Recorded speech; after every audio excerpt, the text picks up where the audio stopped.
Hey everyone, got a little project here for a friend of mine.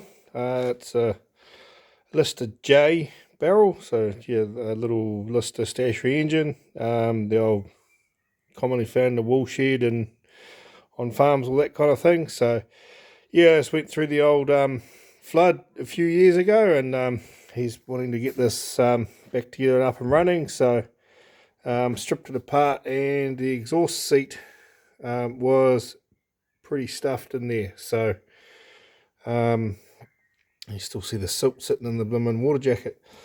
So yeah, I've got a Black & Decker, what's this thing called? A Vibrocentric kit. So this is a valve seat grinding tool.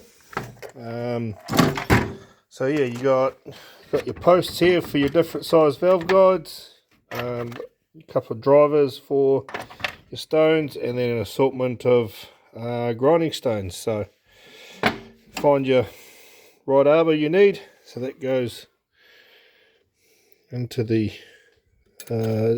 your valve guide hole. Bottoms out. You do that up. There's a little taper on there that pulls up. That spreads it in and locks it in, and you got a little tapered section up the top here.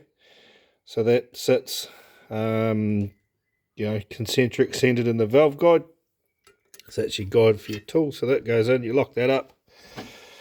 Find your right size cutter, and also find out your valve seat angle.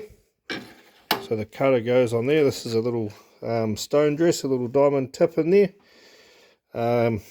Set it to your valve seat angle. You've got your driver tool here,